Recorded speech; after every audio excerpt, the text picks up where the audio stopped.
매일 성경 순과 함께하는 말씀 묵상. 출애굽기 23장 1절부터 19절 말씀을 함께 묵상합니다. 너희는 근거 없는 말을 해서는 안 된다. 거짓 증언을 하며 죄인의 편을 들어서는 안 된다.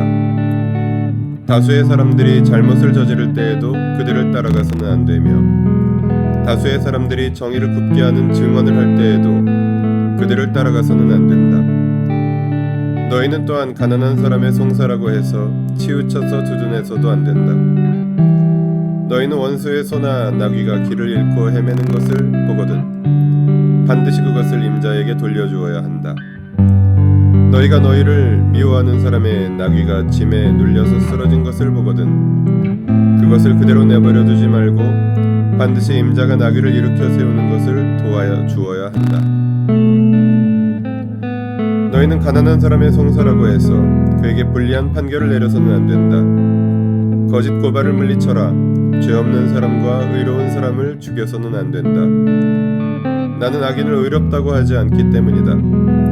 너희는 뇌물을 받아서는 안 된다. 뇌물은 사람의 눈을 멀게 하고 의로운 사람의 말을 왜곡시킨다. 너희는 너희에게 몸부쳐 사는 나그네를 억압해서는 안 된다. 너희도 이집트 땅에서 나그네로 몸부쳐 살았으니 나그네의 서러움을 잘 알 것이다. 너희는 6해 동안은 밭에 씨를 뿌려서 그 소출을 거두어들이고 7째 해에는 땅을 놀리고 묵혀서 거기서 자라는 것은 무엇이나 가난한 사람들이 먹게 하고 그렇게 하고도 남은 것은 들짐승이 먹게 해야 한다. 너희의 포도밭과 올리브 밭도 그렇게 해야 한다.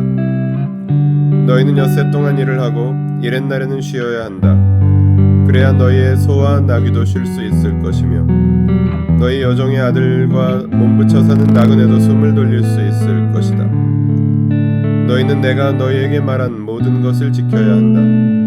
그리고 너희는 다른 신들의 이름을 기억해서는 안 되며 입 밖에 내서도 안 된다. 너희는 한 해에 3 차례 나의 절기를 지켜야 한다. 너희는 무교절을 지켜야 한다.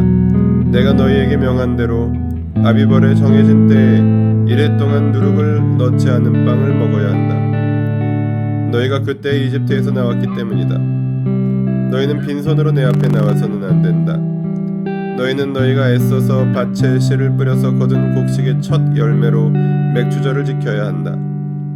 또한 너희는 밭에서 애써 가꾼 것을 거두어들이는 한 해의 끝 무렵에 수장절을 지켜야 한다. 너희 가운데 남자들은 모두 한 해에 3번 주 하나님 앞에 나와야 한다. 너희는 나에게 바치는 희생제물의 피를 누룩 넣은 빵과 함께 바쳐서는 안 된다. 그리고 절기 때 나에게 바친 기름을 다음날 아침까지 남겨두어서도 안 된다. 너희는 너희 땅에서 난 첫 열매 가운데서 제일 좋은 것을 주 너희 하나님의 집으로 가져와야 한다. 너희는 새끼 염소를 그 어미의 젖으로 삶아서는 안 된다.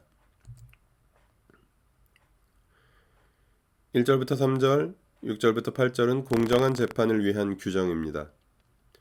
공정한 재판을 위해 공정하게 고발하고 증언하고 판결을 하라고 본문은 강조합니다.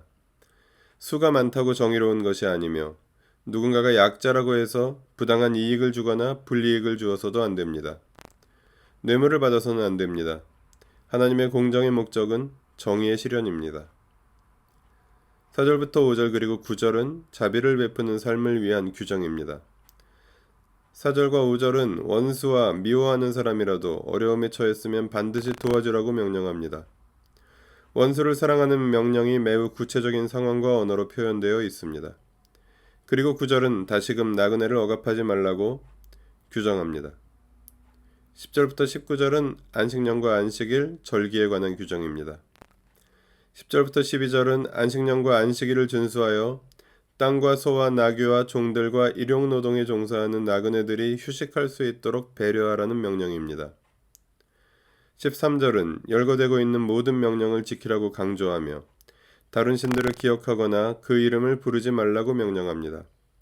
14절부터 19절은 무교절과 맥주절과 수장절을 지킴으로써 출애굽 해방 공동체의 정체성을 확인하고 공동체 구성원들이 함께 감사의 예배를 드리며 제물을 나누어 먹으라고 명령합니다.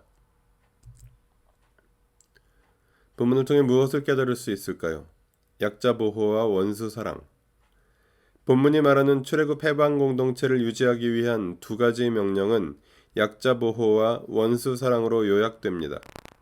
오늘도 주님은 공동체의 약자를 보호하라고 반복해서 명령하십니다. 약자를 보호하는 사랑의 공동체는 정의롭고 따뜻합니다. 그런데 그 사랑은 내 마음에 드는 사람, 나와 같은 편만 사랑하는 편협한 사랑이 아닙니다. 원수나 미워하는 사람이 겪고 있는 공경까지 해소될 수 있도록 도와야 합니다. 마음 깊은 곳에서 다시 사랑하기는 쉽지 않지만 눈앞의 위기를 모면할 수 있도록 도움을 주는 것은 가능할 수 있습니다.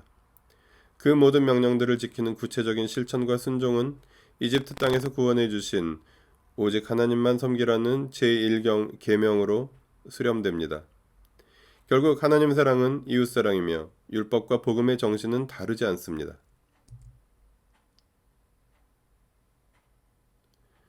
본문을 어떻게 삶에 적용할까요? 교회가 영원히 잊지 말아야 할 사람들.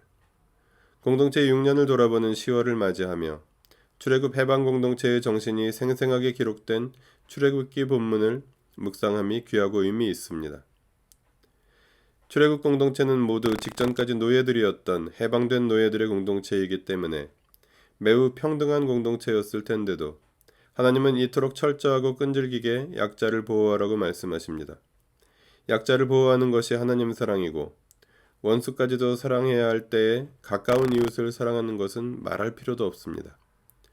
7살이 되는 교회라는 제목으로 10월 말씀 시리즈를 준비하며 하나님께서 우리 공동체에 주신 정신이 지난 6년간 어떻게 구현되었으며 특별히 최근 한 해 동안 우리는 어떻게 살아냈는지 돌아보고 반성하며 감사와 소망을 나누는 시간들로 채워가고자 합니다.